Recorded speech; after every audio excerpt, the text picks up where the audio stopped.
इस सारी सृष्टि में मुझसे पृथक कुछ नहीं है। बंधुओं, ये जो हमको शरीर प्राप्त हुआ है ना, ये जो दिखाई दे रहा है, ये है स्थूल शरीर। ये स्थूल शरीर है। और मन, बुद्धि, चित्त, अहंकार, ये क्या है? सूक्ष्म शरीर। और एक होता है तीसरा शरीर, जिसे कारण शरीर कहते हैं या अविद्या कहते हैं। जब ये स्थूल शरीर छूट जाता है तो मन, बुद्धि, चित्त, अहंकार, जो सूक्ष्म शरीर होता है, वो प्रकृति में रहता है। और जो अविद्या होती है,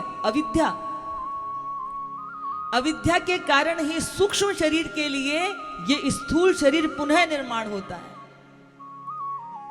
जिस व्यक्ति की इच्छाएं, वासनाएं, कामनाएं, भोग इत्यादि रह जाते हैं, उसने जैसे कर्म किए होते हैं, तो ये स्थूल शरीर तो छूट जाता है। ये पंच भौतिक तत्वों से बना है। क्षिति जल पावक गगन समीरा पंच रचित अति अधम शरीरा। वो पंच तत्व, स्थूल शरीर पंच तत्वों में विलय हो जाता है। परंतु जो सूक्ष्म शरीर है, उसमें आपके कर्मों के संस्कार पड़े हुए होते हैं। जो हमारा कर्म होता है, जैसे हमारे संस्कार होते हैं, वो इन सूक्ष्म शरीर में होते हैं। और ये सूक्ष्म शरीर अविद्या के कारण, माया के कारण पुनः शरीर को धारण करता है। लेकिन आप यदि चने को भून दें, अगर चना कच्चा हो तो आप पानी में डालो तो वो अंकुरित हो जाता है ना। लेकिन चने को यदि भून दिया जाए तो वो अंकुरित होता है क्या? बताओ जरा, नहीं होता ना। तो व्यक्ति यदि अपने कर्मों को दग्ध कर दे तो वो जन्म मरण के बंधनों से मुक्त हो जाता है। ये किसी और में सामर्थ्य नहीं है, ये मनुष्य के पास ही सामर्थ्य है कि जहां उसकी इच्छाएं, वासनाएं, कामनाएं। और दूसरी बात, मैं ये शरीर नहीं हूं। मैं कौन हूं? आत्मा। परंतु इस माया के कारण, शरीर में मैं बुद्धि होने के कारण, हम उस आत्मा को अपने से पृथक अनुभव नहीं कर पाते। और हमेशा माया के कारण मैं मेरा मेरा करते करते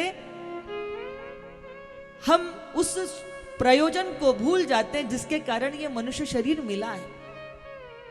हमारी स्थिति वैसी ही हो जाती है जैसे किसी मणि के पास, जैसे आपने स्फटिक की माला देखी होगी। स्फटिक की माला का अपना कोई रंग नहीं होता, लेकिन आप स्फटिक की माला के पास में नीला रंग का कुछ रख दीजिए, लाल रंग का दिख दीजिए, तो उसके कारण आपको, उस उपाधि के कारण आपको मणि में कैसा प्रकाश दिखाई देगा? नीला दिखाई देगा। उस उपाधि के कारण वो नीला दिखाई दे रहा है, परंतु मणि का अपना कोई रंग नहीं है। ऐसे ही इस आत्मा का कोई आकार नहीं है। ना ये आत्मा उत्पन्न होती है, ना आत्मा की मृत्यु होती है। इसलिए ये जो जान लेता है वो कर्म इत्यादि बंधनों से मुक्त होकर के आप्त काम, पूर्ण काम में विलय हो जाता है। नहीं तो हमारी इच्छाएं, वासनाएं सूक्ष्म शरीर रहने पर अविद्या के कारण शरीर धारण करती हैं, और फिर जैसा कर्म किया होता है वैसा ही शरीर धारण करके हम जो है संसार में भटकते फिरते हैं। एक बार एक महात्मा ने के आश्रम में एक कुतिया थी, तो वो उसको रोटी वगैरह डाल देते, वो वहां आश्रम में सेवा देती, किसी को आने नहीं देती। बाद में महात्मा को दया आ गई तो उसने उस कुतिया को सुंदर सी युवती बना दिया। अब वो सुंदर युवती बन गई तो एक बार वहां से राजा निकल के जा रहे थे, उनकी दृष्टि उस सुंदर सी रूपवान स्त्री पर पड़ी, तो उन्होंने उसको विवाह का निमंत्रण दिया।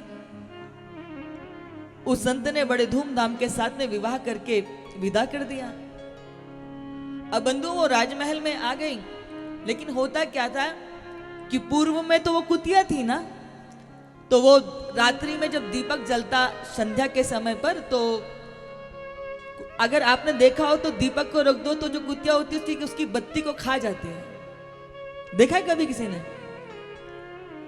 तो वो दीपक जलता, दीपक जलने के बाद उसकी बाती को खा जाए। राजा को बड़ा आश्चर्य हुआ कि आखिर इसकी बाती कहाँ चली जाती है। एक दिन राजा ने देख लिया उसको बाती खाते हुए, बड़ा आश्चर्य हुआ कि ये भला दीपक की बाती। अब वो तो पत्नी थी, तो वो संकोच के कारण उसने उससे पूछा नहीं। कई बार जो समझदार लोग होते हैं ना, अगर किसी के दोष को देख भी दे लेकिन अपना मानते हैं तो वो लज्जित होगा, इसके कारण हम कहते नहीं है। उन्होंने जाकर के उस संत से पूछा कि आखिर इसके पीछे कारण क्या है। तो उन्होंने बताया कि इस स्त्री की देह से पहले ये कुतिया की योनि में थी, उसके कारण इसका संस्कार ये बना रहा है। बाद में तो उन्होंने अपने तपोबल से उसके उस दोष को खत्म किया।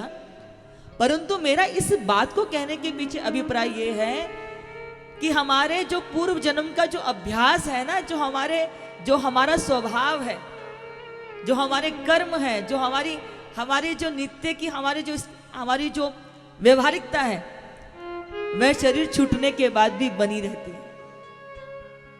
लेकिन जो ये जान लेते हैं कि बनना, बिगड़ना, पैदा होना, नष्ट होना ये तो खेल मात्र है, परंतु इस खेल से मेरा कोई लेना देना नहीं है, मैं तो निज स्वरूप आत्मा हूं। जो ये जान लेता है उसे कर्मों का बंधन लगता ही नहीं है, उसे कर्मों का बंधन नहीं लगता। लेकिन ऐसी प्रज्ञावान स्थिति में कोई बिरला पहुंचता है। कई बार लोग कहते हैं कि हम उस स्थिति को हमें अनुभव तो हुआ लेकिन सदैव बनी नहीं रहती। तो बंधुओं, ऐसी स्थिति सदैव नहीं बनी रहती। आपको किसी विशेष स्थिति में उसका भान होगा, लेकिन उसके बाद वो निरंतर वैसी ही स्थिति बनी रही, ऐसा नहीं होता। आप संसार के व्यवहार क्रम को करते हैं, लेकिन आपके अंदर इस बात की दृढ़ता होती है कि मैं बनने बिगड़ने वाला नहीं हूं, मैं बनने बिगड़ने वाला नहीं हूं। बनने बिगड़ने वाली तो ये काया है, और जो बनती है बिगड़ती है वो सत्य नहीं हो सकती। और मैं तो सत्य स्वरूप है, आत्मा हूं, जिसमें बनना बिगड़ने का कोई खेल ही नहीं।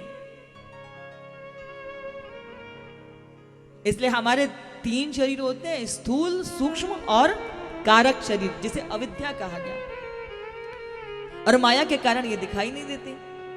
तो एक व्यक्ति बहुत भजन करता, ध्यान करता, पूजा करता, जप करता, यज्ञ करता,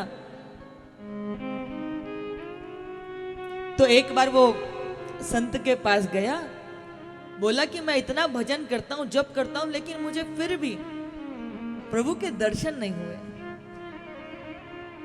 मैं और क्या करूं कि मुझे प्रभु दर्शन हो जाए। तो उन्होंने कहा कि तुम्हारे पास चांदी स्वर्ण का कुछ है क्या? बोले कि हाँ, मेरे पास चांदी का सिक्का है। उसने अपनी जेब से चांदी का सिक्का निकाला, तो संत ने एक रिक्त कागज लिया, उस कागज के नीचे ईश्वर लिख दिया। ठीक है, ईश्वर लिख दिया, और उस ईश्वर को लिखने के बाद उसके ऊपर वो चांदी का सिक्का रख दिया। बोले तुम्हें ईश्वर लिखा हुआ दिखाई देता है क्या? तो वो व्यक्ति बोला कि नहीं दिखाई देता। बोले क्यों नहीं दिखाई देता? बोले क्योंकि उसके ऊपर चांदी का सिक्का रखा हुआ है।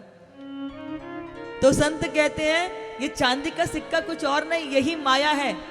ईश्वर तो भीतर ही है, परंतु माया के कारण वो हमको दिखाई नहीं दे रहा। जब भी माया का पर्दा हटा दोगे तभी तुम्हें ईश्वर की प्रतीति हो जाएगी।